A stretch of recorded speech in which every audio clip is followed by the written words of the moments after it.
आज मैं आपके साथ शेयर करूंगी अप्रैल के सेकेंड वीक का करंट अफेयर। जो भी इम्पोर्टेंट करंट अफेयर है उसमें से आपको कवर किया है इसमें से, और इसमें से बहुत ही इम्पोर्टेंट जो भी इसके ट्विस्ट इम्पोर्टेंट फैक्ट होंगे वो मैं आपके साथ शेयर करूंगी। तो आइए शुरू करते हैं दोस्तों। क्वेश्चन नंबर फर्स्ट है, किसे 51वां दादा साहब फाल्के पुरस्कार दिया गया है? दोस्तों ये आपके इसका राइट आंसर है आपका रजनीकांत। तो दोस्तों रजनीकांत के बारे में जान लेते हैं। दोस्तों ये आपके question UPSC, SSC, CGL, NDA and BPSC जैसे डीआरडीओ एग्जाम के लिए इम्पॉर्टेंट है। दोस्तों दादा रजनीकांत को ये 91वें सर्वोच्च फिल्म पुरस्कार से सम्मानित किया गया। एंड दोस्तों इसमें इनकी 12वीं दक्षिण भारतीय बन गए हैं, जो इनके 3 मई 2021 को ये पुरस्कार दिया जाएगा। ये 12वें ऐसे दक्षिण भारतीय बन गए हैं इस पुरस्कार को पाने वाले। एंड दोस्तों ये 3 मई 2021 को इनको सम्मानित किया जाएगा इस पुरस्कार से। इससे पहले दोस्तों दक्षिण भारत के डॉक्टर राजकुमार अक्की नेकी नागेश्वर राव को ये बालचंदन जैसे दिग्गजों को सम्मान दिया जा चुका है। तो आइए नेक्स्ट क्वेश्चन पे चलते हैं। किस ऑस्ट्रेलियाई खिलाड़ी ने मियामी ओपन टेनिस टूर्नामेंट का खिताब जीता? तो दोस्तों इसका राइट आंसर है आपका एशले बार्टी। दोस्तों एशले बार्टी ने कितने पॉइंट से इनको हराया? तो दोस्तों 6-3 एंड 4-0 से इनको हराया है। तो और इसी तरह उसी दिन आपके भारतीय महिला टेनिस टीम में दोस्तों करमानकर कौर एंड थांडी एंड जिल्द देसाई और ऋतुजा भोसले दोस्तों वर्ल्ड ग्रुप के लेआफ में भी इन्होंने अपनी जगह पक्की कर ली है। दोस्तों ये इससे इम्पोर्टेंट फैक्ट थे। क्वेश्चन है आपका, किस देश की इमारत तख्ता सेंटर को इंफोसिस स्काई क्रैपर पुरस्कार 2019 से सम्मानित किया गया? दोस्तों इसका राइट आंसर है आपका रूस। दोस्तों रूस को इस सम्मान से सम्मानित किया गया। अब इसके बारे में देखते हैं किस इमारत के बारे में। दोस्तों ये सेंटर को इंफोसिस स्काई क्रैपर पुरस्कार 2019 से सम्मानित किया गया है। दोस्तों इसमें ये 87 मंजिल है इमारत में। एंड दोस्तों इसको बनाने में कुल 6 वर्ष लग गए। ये इमारत टोटल 6 वर्षों में बनाकर तैयार की गई। एंड दोस्तों ये सुपर स्टार गगनचुंबी इमारत की ऊंचाई लगभग 462 मीटर है। एंड और यूरोप की सबसे ऊंची इमारत में के साथ ये दुनिया की 13वीं सबसे ऊंची इमारत में शामिल हो गई है। दोस्तों इस इमारत से रिलेटेड ये इम्पोर्टेंट फैक्ट थे। दोस्तों नेक्स्ट है, L&T टेक्नोलॉजी सर्विसेज लिमिटेड की एमडी सीईओ को किसे नियुक्त किया गया है? दोस्तों ये इसके आपके राइट आंसर है अमित चड्ढा को L&T सर्विस के सीईओ नियुक्त किया गया है। दोस्तों आइए जान लेते हैं इनके बारे में। तो दोस्तों 2009 में L&T टेक्नोलॉजी सर्विस में ये शामिल हुए थे अमित चड्ढा। एंड दोस्तों 2016 में स्टॉक एक्सचेंज कंपनी में लिस्टिंग में शामिल होने के बाद दोस्तों इन्होंने इसमें कार्यकारी अधिकारी के रूप में नियुक्त किया गया था। दोस्तों L&T कंपनी का मुख्यालय कहाँ स्थित है? दोस्तों ये मुख्यालय इसका मुंबई में स्थित है। एंड दोस्तों L&T कंपनी की स्थापना कब हुई थी? तो L&T कंपनी की स्थापना 1938 में हुई थी। दोस्तों इस क्वेश्चन से रिलेटेड ये इम्पोर्टेंट फैक्ट तो आई होप आपको समझ में आ रहा होगा। एंड वीडियो को ज़्यादा शेयर कीजिए जिससे कि दोस्तों को आपको हेल्प मिल सके। यूपीआई पर 1 बिलियन लेन देन को पार करने वाली पहली कंपनी कौन बनी है? दोस्तों इसका आपका राइट आंसर है फ़ोन पे। आपके यूपीआई के लेन देन को पार करने वाली पहली कंपनी बनी है दोस्तों डिजिटल पेमेंट में। तो 1 बिलियन से ज़्यादा इसने लेन देन क्रॉस कर दिया। एंड दोस्तों फ़ोन पे ने 2021 में ऑनलाइन डिजिटल प्लेटफॉर्म के माध्यम से 1.3 बिलियन के लेन देन को पूरा किया है। एंड दोस्तों फ़ोन पे का यूपीआई लेन देन 2020 में इसका आपका लेन देन था 902.03 मिलियन। एंड दोस्तों इससे बढ़कर आपका कितना हो गया है फरवरी 2021 में 975.53 मिलियन हो गया है। तो इसका इतना आपका इंक्रीज हुआ है इसका लेन देन। आइए चलते हैं नेक्स्ट क्वेश्चन। भारत में 5 अप्रैल को कौन सा समुद्री दिवस मनाया गया? तो दोस्तों इसका आपका राइट आंसर क्या रहेगा, आप इसमें देख सकते हैं दोस्तों, भारत का राष्ट्रीय समुद्री दिवस 98वां इसमें मनाया गया। और इससे रिलेटेड इम्पोर्टेंट फैक्ट क्या है वो आपको मैं बता रही हूँ। तो जैसे 5 अप्रैल को दोस्तों 2021 को इसकी 98वीं जयंती मनाई गई। एंड दोस्तों 5 अप्रैल एंड राष्ट्रीय समुद्री दिवस पहली बार दोस्तों कब मनाया गया था? तो 5 अप्रैल 1964 को इसकी वर्षगांठ मनाई गई थी। एंड दोस्तों अंतर महाद्वीपीय क्षेत्रों में परिवहन इसका मेन मोटिव होता है। अंतर द्वीपीय क्षेत्रों में परिवहन सुरक्षा और पर्यावरण को बचाने के समर्थन के उद्देश्य से मनाया जाता है। एंड दोस्तों इसकी इस बार इसकी थीम रखी गई इस सस्टेनेबल शिपिंग बियॉन्ड कोविड-19। तो ये इसकी थीम रखी गई। तो दोस्तों इस क्वेश्चन से रिलेटेड ये इंपॉर्टेंट फैक्ट थे। नेक्स्ट क्वेश्चन आता है, महाराष्ट्र राज्य के नए गृह मंत्री पद पर किसे नियुक्त किया गया? तो दोस्तों इसका राइट आंसर है दिलीप वसले पाटिल।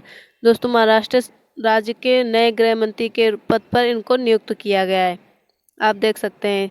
एंड दोस्तों इससे रिलेटेड आपके मेन पॉइंट क्या है? तो दोस्तों इन्होंने महाराष्ट्र राज्य में मंत्री पद पर कार्यरत महाराष्ट्र के अम्बेगांव विधानसभा सीट के विधायक भी रह चुके हैं। ये विधायक के सबसे पहले इन्होंने अपने करियर की शुरुआत विधायक पोस्ट पर अपना जीत हासिल करके इन्होंने शुरुआत किया था। दोस्तों विधायक ये कब बने थे? तो दोस्तों 1990 में पहली बार इन्होंने विधायक का चुनाव जीता था, वहीं से अपने राजनीतिक करियर की शुरुआत की थी। तो आइए चलते हैं नेक्स्ट को, किस देश में देश का पहला कृषि आधारित सोलर प्लांट स्थापित किया गया है? तो दोस्तों इसका राइट आंसर है राजस्थान। राजस्थान में देश का पहला सोलर प्लांट स्थापित किया गया। अब इससे रिलेटेड इम्पोर्टेंट फैक्ट क्या है एंड क्या आपके करंट अफेयर्स में पूछ सकते हैं, जैसे कि ये आपका कहाँ पे स्थापित किया गया, इसका एड्रेस पूछ सकते हैं या इसको ऑप्शन में दे सकते हैं। तो जयपुर जिले के दोस्तों कोटपुतली कोटपुतली तहसील के भालोजी गांव में ऊर्जा उत्पादन के लिए शुरू हो गया है ये दोस्तों। एंड दोस्तों कुसुम कंपोनेंट ए योजना के तहत इसको प्रधानमंत्री कुसुम कंपोनेंट योजना के तहत इसको लॉन्च किया गया है। एंड दोस्तों इसको स्थापित किए गए देश के कृषि आधारित पावर प्लांट की कुल कीमत दोस्तों इसकी आई है आपकी 3.70 करोड़ रुपए। एंड इसके लिए 3.50 करोड़ रुपए दिए गए हैं। इसके लिए दोस्तों 3.50 करोड़ जो होती है भूमि की लागत आई है, इतने जगह में ये फैला हुआ है ये प्लांट। तो ये आपके इम्पोर्टेंट क्वेश्चन बन सकते हैं इसमें। बीसीसीआई की भ्रष्टाचार निरोधक इकाई का प्रमुख किसे नियुक्त किया गया? दोस्तों ये आपका क्वेश्चन इसमें क्या सही है? तो शब्बीर हुसैन शेखमंद खंडवाला, इनको बीसीसीआई के प्रमुख इकाई नियुक्त किया गया। एंड दोस्तों इनके बारे में जान लेते हैं दोस्तों। शब्बीर हुसैन शेखमंद खंडवाला को वर्तमान में बीसीसीआई की भ्रष्टाचार निरोधक इकाई के प्रमुख 1973 बैच के आईपीएस अधिकारी अजीत सिंह की जगह नियुक्त किया गया है इनको। एंड इससे पहले दोस्तों गुजरात राज्य के पुलिस महानिदेशक के पद पर भी ये कार्यरत थे। किसने वर्ष 2020 का एशियन ट्यूरिंग अवार्ड जीता है? दोस्तों इसका आपका राइट आंसर क्या है? अल्फ्रेडो आओ ने इस वर्ल्ड ट्यूरिंग अवार्ड जीता है। अब इनसे रिलेटेड इम्पोर्टेंट क्वेश्चन क्या बन सकते हैं, जैसे अल्फ्रेड वी आओ ने मंच पर एशियन ट्यूरिंग अवार्ड अपने मित्र जेफरी डेविड उल्समैन के साथ साझा किया। इस सम्मान के विजेता को $1 मिलियन दोस्तों अमेरिकी डॉलर की राशि दी जाती है। एंड ट्यूरिंग अवार्ड दोस्तों गूगल इंक द्वारा प्रदान किया जाता है। ये गूगल द्वारा इनको सम्मानित किया गया है। एंड दोस्तों इस अवार्ड को एलन एम ट्यूरिंग के नाम पर रखा गया है। एलन एम ट्यूरिंग के नाम पे ये रखा गया है इस अवार्ड का नाम, जो कि ब्रिटिश के रहने वाले गणितज्ञ थे, तो उनके याद में ये सम्मान दिया जाता है। आरबीआई के डिप्टी गवर्नर पद से रिटायर हुए, तो दोस्तों ये इसका राइट आंसर है आपका बीपी कानूनगो। ये आपके आरबीआई के डिप्टी गवर्नर पद से रिटायर हो गए हैं। एंड दोस्तों इसके इम्पॉर्टेंट फैक्ट क्या है, तो 2 अप्रैल 2021 को बीपी कानून को आरबीआई डिप्टी पद से इन्होंने रिटायरमेंट ले लिया है। एंड दोस्तों वर्ष 2017 में बीपी कानूनगो को भारतीय रिजर्व बैंक के डिप्टी गवर्नर के रूप में नियुक्त किया गया था। एंड दोस्तों ये 2020 में इनका कार्यकाल जो है 1 साल बढ़ा दिया गया था, 1 साल इनका कार्यकाल बढ़ाया गया था। दोस्तों भारतीय रिजर्व बैंक के वर्तमान में अन्य डिप्टी गवर्नर राजेश्वर राव एवं M.K. जैन और माइकल पात्रा हैं। ये आपके डिप्टी गवर्नर इस टाइम प्रेजेंट टाइम में हैं। विश्व स्वास्थ्य दिवस कब मनाया गया, तो इसका राइट आंसर है 7 अप्रैल। दोस्तों वर्ल्ड हेल्थ डे आपका 7 अप्रैल को मनाया गया। अब इससे रिलेटेड इम्पॉर्टेंट करंट अफेयर्स आपको साथ डिस्कस करते हैं आपके साथ। दोस्तों विश्व स्वास्थ्य दिवस 2021 विषय सभी के लिए एक स्वस्थ दुनिया का निर्माण रखा गया। दोस्तों वर्ष 1948 में WHO ने फर्स्ट विश्व स्वास्थ्य सभा का आयोजन किया था। एंड दोस्तों फिर वर्ष 1950 में विश्व स्वास्थ्य दिवस के रूप में इसे मनाया गया। एंड प्रत्येक 7 अप्रैल को ये मनाया जा रहा है। एंड दोस्तों इसके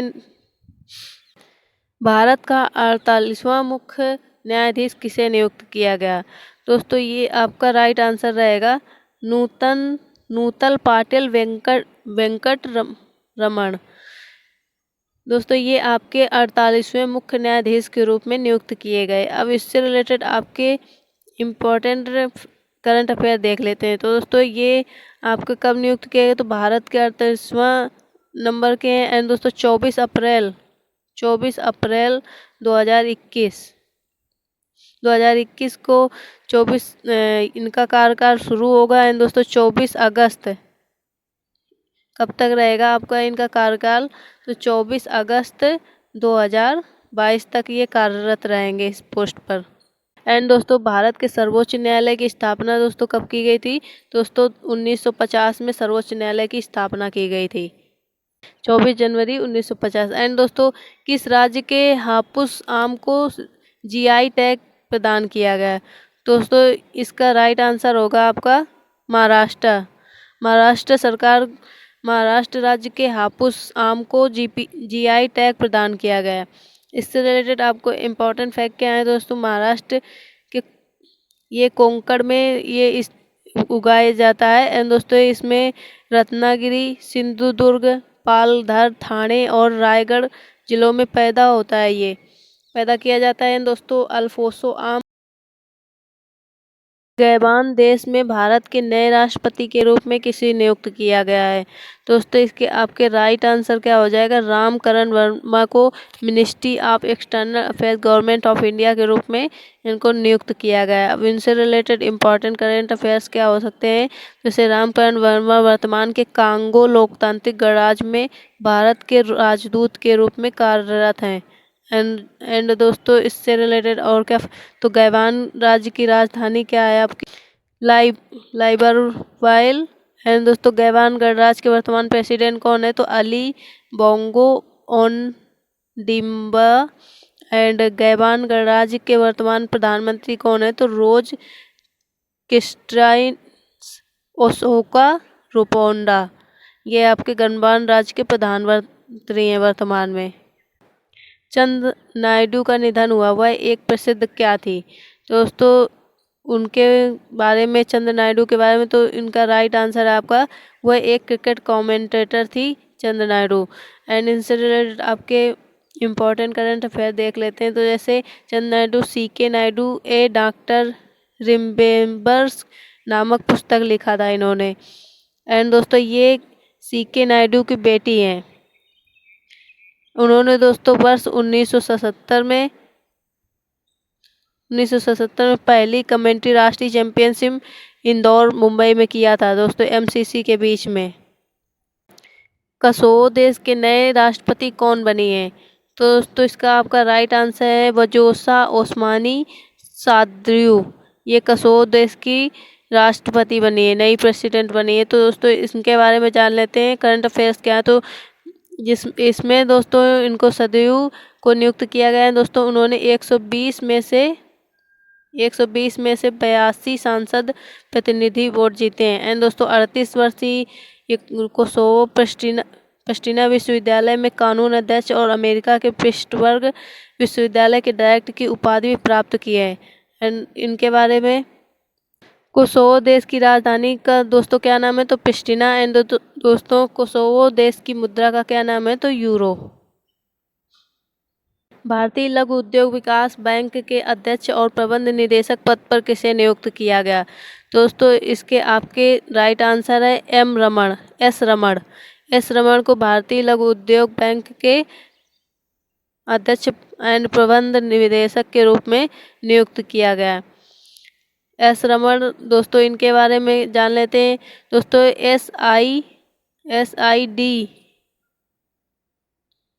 SIDBI के अध्यक्ष पद पर रमण को नियुक्त हुए हैं। एंड दोस्तों SIDBI को वर्ष 1991 बैच के भारतीय लेखा परीक्षा सेवा अधिकारी, भारत की पहली सूचना उपयोगिता नेशनल ई गवर्नेंस के रूप में इन्हें ई गवर्नेंस सर्विसेज लिमिटेड के CEO भी रहे हैं। दोस्तों ई गवर्नेंस सर्विसेज के CEO भी रहे हैं ये। एंड दोस्तों सिडबी की स्थापना कब की गई, तो 2 अप्रैल को इसकी स्थापना की गई थी। इसकी स्थापना दोस्तों 2 अप्रैल को हुई। एंड दोस्तों इसका मुख्यालय कहाँ पे स्थित है, तो इसका मुख्यालय दोस्तों स्थित है लखनऊ में। सिडबी का मुख्यालय लखनऊ में स्थित है। भारत के नए राजस्व सचिव के रूप में किसे नियुक्त किया गया। दोस्तों इसका आपका राइट आंसर है तरुण बजाज को भारत का राजस्व सचिव के रूप में नियुक्त किया गया। अब इनके बारे में करंट अफेयर क्या है, तो दोस्तों वर्ष 2020 में वह आर्थिक मामलों के सचिव के रूप में भी नियुक्त हुए थे। दोस्तों ये 1988 बैच के हरियाणा कैडर के IAS अधिकारी हैं। एंड दोस्तों वित्त सचिव राजस्व तरुण सचिव बजाज को पूर्व राजस्व सचिव अजय सेठ की जगह नियुक्त किया गया। एंड दोस्तों ये 1987 बैच के कैडर के IAS अधिकारी थे, जिसकी जगह इनको नियुक्त किया गया। अजय सेठ की जगह इनको नियुक्त किया गया। छत्तीसगढ़ सरकार ने किसे वीरनी पुरस्कार से सम्मानित किया। दोस्तों इसका आपका राइट आंसर है दुती चंद को इस सम्मान से सम्मानित किया गया। अब इनसे रिलेटेड इम्पोर्टेंट क्वेश्चन क्या है, तो महिला धाविका दुती चंद दोस्तों छत्तीसगढ़ सरकार ने वीरनी पुरस्कार से सम्मानित किया। एंड दोस्तों दुती चंद जकार्ता एशियाई खेलों में 100 मीटर एंड दोस्तों 200 मीटर में सिल्वर मेडल जीता था।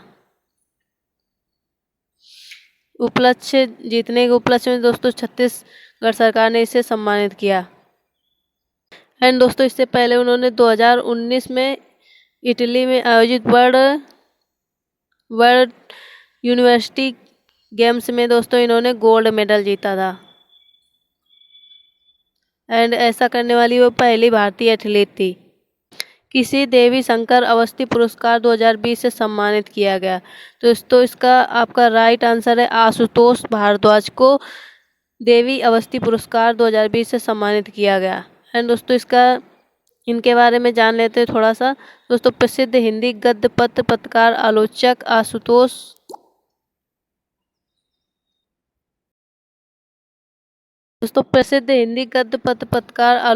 आशुतोष भारद्वाज प्रसिद्ध देवी शंकर अवस्थी पुरस्कार इसलिए इनको दिया गया है। दोस्तों इन्होंने राजेंद्र कुमार नंद किशोराचार्य की चयन समिति ने आशुतोष भारद्वाज को इनकी पुस्तक पितृवध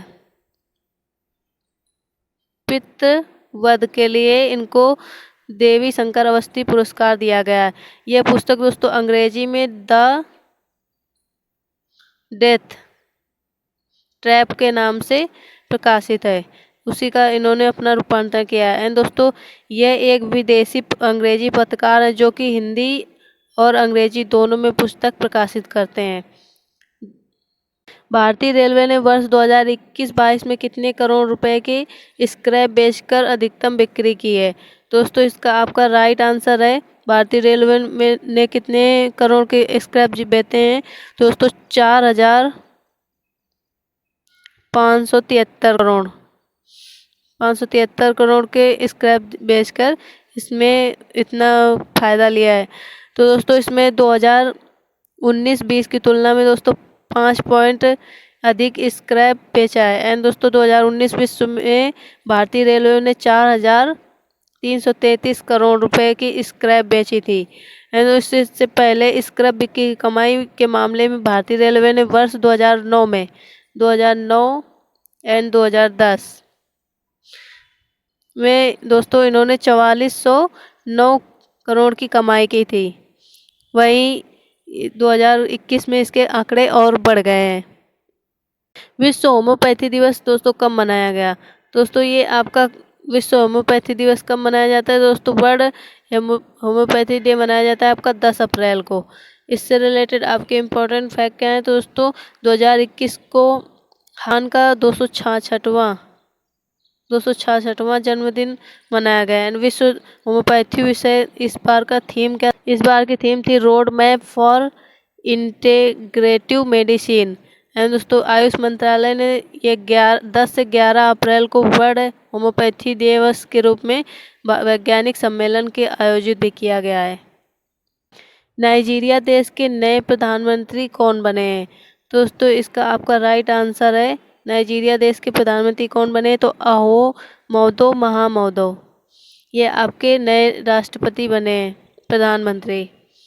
एंड दोस्तों इससे पहले वह खनन विभाग के प्रभारी थे, ये जो आपके बने। एंड इसमें नाइजीरिया देश के राष्ट्रपति मोहम्मद बजौम के द्वारा प्रधानमंत्री अहोमदो एंड महामदो को प्रधानमंत्री की शपथ दिलाई। अब आप इसमें देख सकते हैं किसने सबसे तेज एकल साइकिल में 2 गिनीज वर्ल्ड रिकॉर्ड तोड़े हैं? तो दोस्तों इसका आपका राइट आंसर है इन्होंने आपका लेफ्टिनेंट कर्नल भरत पन्नू ने वर्ल्ड के 2 रिकॉर्ड गिनीज ऑफ वर्ल्ड के 2 रिकॉर्ड तोड़े सबसे तेज एकल साइकिल में। एंड दोस्तों इनके बारे में जानते हैं तो भरत पन्नू का पहला रिकॉर्ड दोस्तों 10 अक्टूबर को इन्होंने लेह से मनाली के बीच में 472 किलोमीटर की दूरी को केवल दोस्तों इन्होंने 35 घंटे 25 मिनट में ये साइकिल के जरिए इन्होंने पूरा किया था।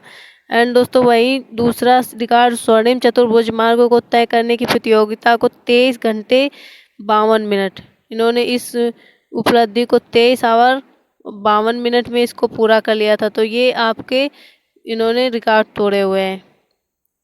तो दोस्तों आई होप आपको ये क्वेश्चन इम्पोर्टेंट आपको पता चले होंगे और उससे रिलेटेड फैक्ट भी। तो दोस्तों ये ऑल एग्ज़ाम के लिए है, तो आप इसी तरह वीडियो के लास्ट तक बने रहने के लिए बहुत बहुत शुक्रिया। एंड अपने दोस्तों के साथ शेयर कीजिए जिससे कि आपके दोस्तों को भी इसकी हेल्प मिल सके। एंड दोस्तों ये UPSC, SSC, CGL, NDA, BPSC, DRDO, NTPC सभी एग्ज़ाम्स के लिए क्वालिफाई करने के लिए बहुत ही सटीक एंड इम्पॉर्टेंट करंट अफेयर्स हैं। तो दोस्तों इसी तरह बने रहिए। अब मिलते हैं नेक्स्ट वीडियो में नेक्स्ट नई इन्फॉर्मेशन के साथ। तो इसी तरह सब्सक्राइब कर लीजिए दोस्तों। Priyanka Sahu, Kanpur, learn something new. Thanks for watching.